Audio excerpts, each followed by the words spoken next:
எல்லாருக்கும் வணக்கம். Welcome to nest of art. இன்னைக்கு நம்ம நெஸ்ட் ஆஃப் ஆர்ட்ல என்ன வீடியோ பார்க்க போறோம்னா, ஆர்ட் அப்படின்னா கலை.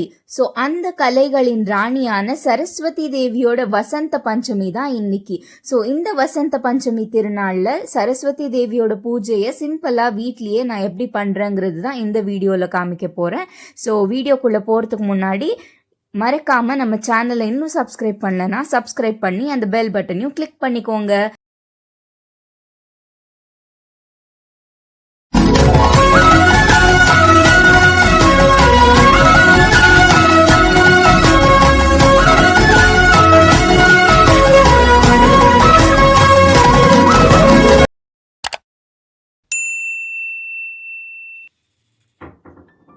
முதல்ல சரஸ்வதி தேவியோட அபிஷேகத்தை பண்ணிட போறோம். ஸோ அபிஷேகத்துக்காக நான் இங்க சரஸ்வதி தேவியோட சிலை எடுத்திருக்கேன். அபிஷேகத்துக்காக பால், தேன், அதுக்கப்புறம் பன்னீரையும் எடுத்து வச்சிருக்கேன். ஸோ முதல்ல தண்ணி ஊற்றி அம்மனுக்கு அபிஷேகம் பண்ணிடலாம். தண்ணி ஊற்றினதுக்கு அப்புறமா நான் பால் எடுத்திருக்கேன். ஸோ பால் எடுத்து அம்மனுக்கு அபிஷேகம் பண்ணிட்டோம்.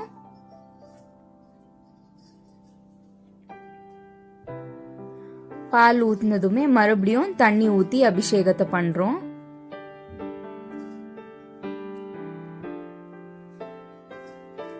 அடுத்ததா தேன் எடுத்து அதை ஊத்தி அபிஷேகம் பண்ணிருக்கோம்.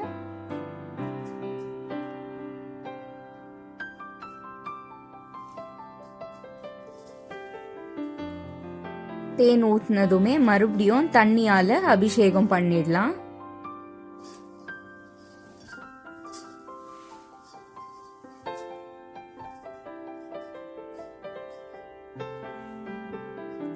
கடைசியா பன்னீரால சரஸ்வதி தேவிக்கு அபிஷேகத்தை பண்ணி முடிக்க போறோம்.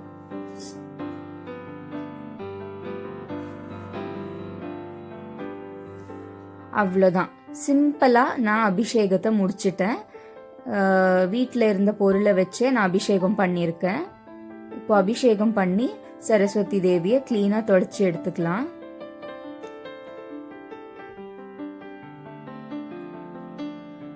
தொடச்சிட்டு இப்போ சாமிக்கு பொட்டு வைக்க போறோம். சந்தனத்துல பொட்டெல்லாம் வச்சுட்டு அதுக்கப்புறம் குங்குமம் வைக்கலாம்.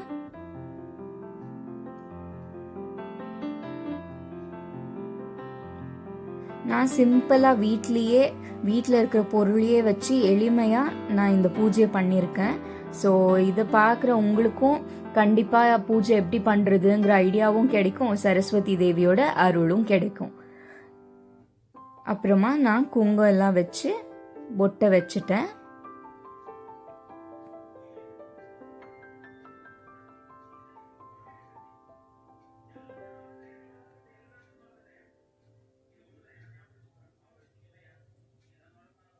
பாருங்க, இப்போ சந்தனம் எல்லாம் வச்சாச்சு. அதுக்கு மேலே இப்போ குங்குமம் எடுத்து குங்குமம் வச்சு பொட்டு வச்சிடலாம்.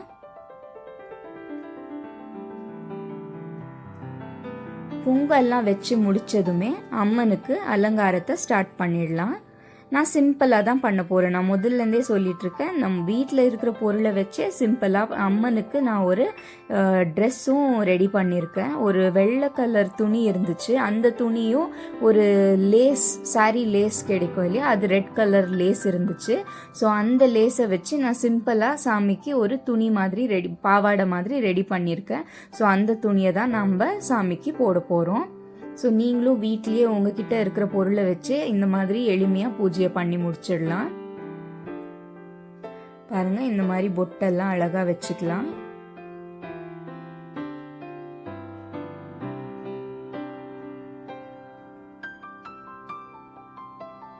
அவ்வளோதான், பொட்டெல்லாம் வச்சு சாமி ரெடியா இருக்காங்க. இப்போ பாருங்க, இதுதான் நான் பண்ண அந்த பாவாடை. சிம்பிளாக வீட்டில் இருக்கிற துணியை வச்சு நான் ரெடி பண்ணியிருக்கேன். இப்போ இதை அம்மனுக்கு அப்படியே கட்டி விட்டுடலாம்.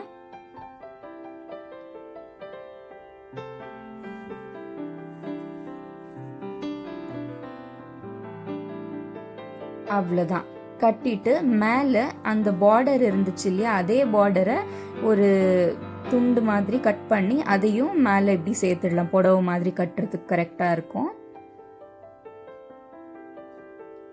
ஸோ இதையும் நம்ம கட்டிட்டோம். அவ்வளோதான், சாமிக்கு புடவை ரெடி ஆயிடுச்சு.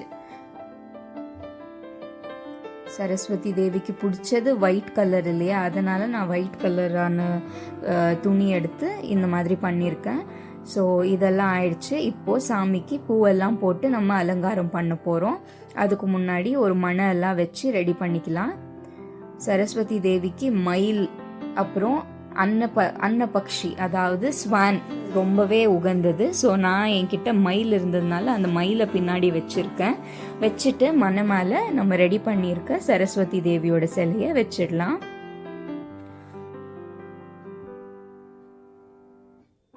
சிலையை வச்சுட்டு நான் இப்போது பூ போட போகிறேன். அம்மனுக்கு வாசனையான வெள்ளை கலரில் இருக்கிற எந்த பூவாக இருந்தாலும் ரொம்பவே சிறந்ததுன்னு சொல்லுவாங்க. ஸோ அதனால் நான் இங்கே மல்லிப்பூ எடுத்திருக்கேன். அதுவும் இல்லாமல் மஞ்சள் நிறத்தில் இருக்கிற பூவும் உகந்ததுன்னு சொல்லுவாங்க.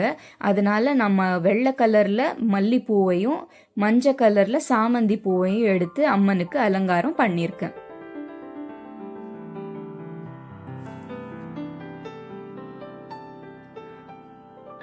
இப்போது மல்லிப்பூ போட்டுட்டோம்.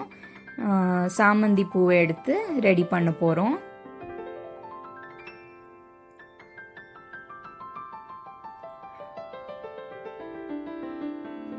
எங்ககிட்ட சின்ன பாவை விளக்கு இருந்துச்சு. ஸோ அந்த பாவை விளக்கை நாங்கள் இங்கே 2 சைடில் வச்சுருக்கோம். பாருங்கள், ரொம்பவே அழகாக தெரியுது. இப்போது அங்கேயும் சாமந்தி பூவை வச்சு அலங்காரம் பண்ணிக்கிறோம். அவ்வளோதான், சிம்பிளான அலங்காரம் அம்மனுக்கு ரெடி ஆயிடுச்சு. இப்போ அம்மனுக்கு ஒரு சின்ன செயின் போடலாம் அப்படின்னுட்டு அம்மனுக்கு ஒரு சின்ன தாலி செயினை போட்டுட்ருக்கேன். பாருங்க, சின்னதாக ஒரு தாலி செயின் போட்டிருக்கேன்.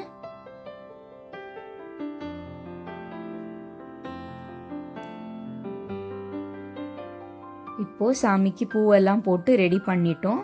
அடுத்ததான் நம்ம விளக்கேற்ற போகிறோம். விளக்கேற்றுறதுக்காக எண்ணெய் ஊற்றிக்கலாம்.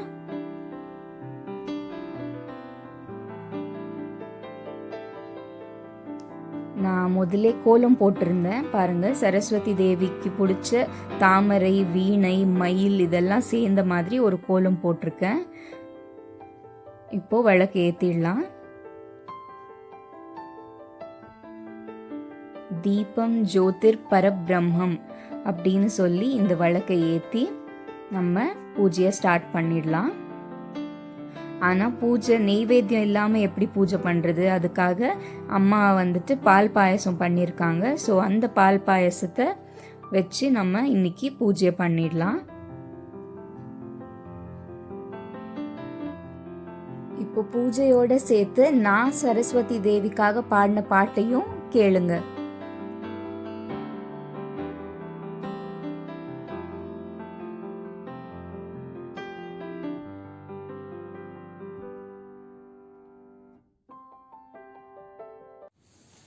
கலைவாணி நின் கருணை தேன்மழையே, விளையாடும் என்னாவில் செந்தமிழே. கலைவாணி நின் கருணை தேன்மழையே, விளையாடும் என்னாவில் செந்தமிழே.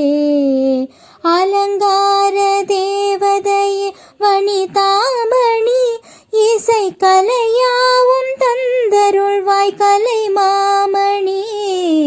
கலைவாணி நின் கருணை தேன்மழையே, விளையாடும் என்னாவில் செந்தமிழே.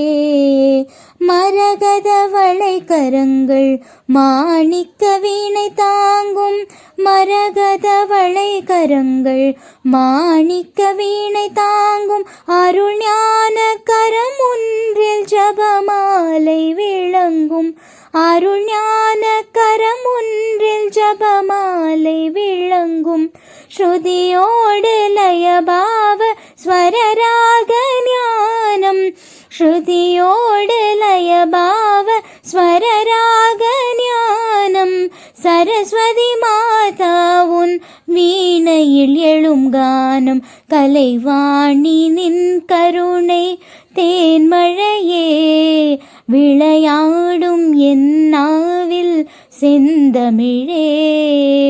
வீணையில் எழும் நாதம் தேவி உன் சுப்பிரபாதம், வீணையில் எழும் நாதம் தேவி உன் சுப்பிரபாதம், வேணுவில் வரும் கானம் வாணி உன் சக்கரபாகம், வேணுவில் வரும் கானம் வாணி உன் சக்கரபாகம். வானகம் வையகம் உன் புகழ் பாடும், வானகம் வையகம் உன் புகழ் பாடும், வேண்டினேன் உன்னை பாட தருவாய் சங்கீதம். கலைவாணி நின் கருணை தேன்மழையே விளையாடும் என் நாவில் செந்தமிழே. அலங்கார தேவதையே வனிதாமணி இசை கலையாவும் தந்தருள்வாய் கலைமாமணி. கலைவாணி நின் கருணை தேன்மழையே விளையாடும் என் நாவில் செந்தமிழே.